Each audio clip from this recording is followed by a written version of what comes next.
আপনি যেখানে বসে এই লেখাটা পড়ছেন তার আশপাশটা কেমন ছিল ১০০ বছর আগে, বিশেষত আমাদের এই প্রিয় ঢাকা মহানগরী।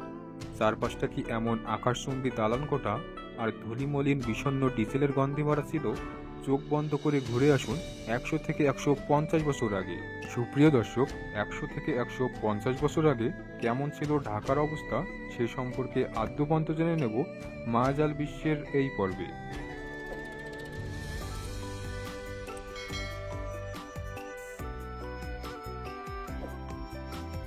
লালবাগ কেল্লা।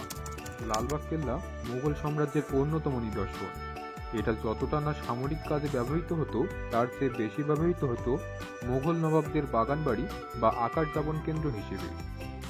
১৬৭৮ সালে সুলতান মোহাম্মদ আজমের শাসনামলে সুবেদার শায়েস্তা খাঁর তত্ত্বাবধানে লালবাগ কেল্লার নির্মাণ কাজ শুরু হয়।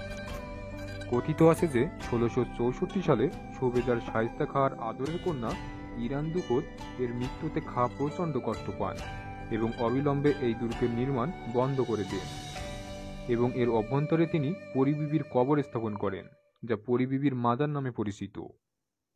রমনা পার্ক। পহেলা বৈশাখ মানেই পান্তা ইলিশ আর রমনার বটমিলে বসে বৈশাখী গান শোনা, মাটির পুতুল, কাচের চুড়ির ঝুমঝুম। আবার বইমেলা হলে রমনার প্রাঙ্গণ সারা দেশের মানুষের বই তৃষ্ণা মেটায়। কেমন ছিল এখনকার এই সুশোভিত আনন্দ উদ্যানটি? চকবাজার। পুরান ঢাকার ইফতারি মানে চকবাজারের ইফতারি। পুরো রমজানে একবার হলেও চকবাজারে ঢু মেরে আসতে হয় নগরবাসী। হরেক রকমের লোভনীয় খাবারের আকড়া এই চকবাজার। কিন্তু এই চকবাজারেই একসময় ক্রীতদাস কেনা বেচা হতো। মোগল আমলে এটা ছিল দাস ব্যবসা এবং লোকজনের আড্ডার কেন্দ্রবিন্দু। ঢাকা কলেজ। অনেক ইতিহাসের সাক্ষী এই ঢাকা কলেজ। ১৮৪১ সালে উপমহাদেশের প্রথম আধুনিক শিক্ষা প্রতিষ্ঠান হিসেবে প্রতিষ্ঠিত হয় এই ঢাকা কলেজ। হিন্দু কলেজের শিক্ষক এবং কেমব্রিজ বিশ্ববিদ্যালয়ের ছাত্র জে আয়ারল্যান্ড ঢাকা কলেজের প্রথম অধ্যক্ষ।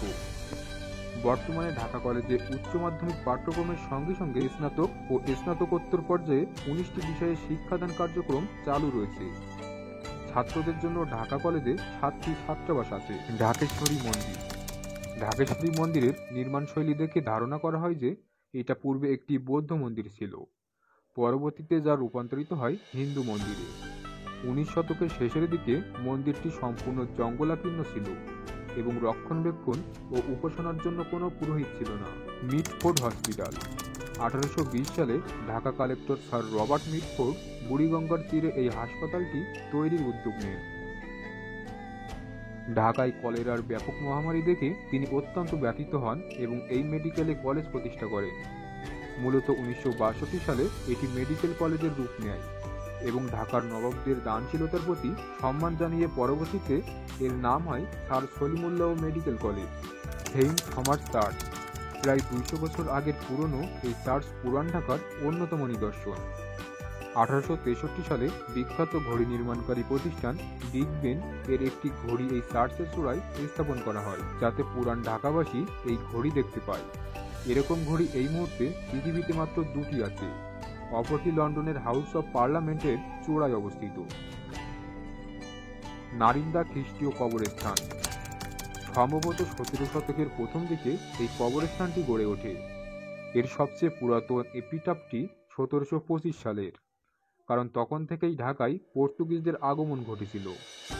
এখানে খ্রিস্ট সম্প্রদায়ের জন্য এই সমাধিভূমির পাশেই ঢাকার প্রথম গির্জা প্রতিষ্ঠা করা হয়। এর অবস্থান ওয়ারিতে বলদা গার্ডেনের বিপরীতে রাস্তার ওপারে।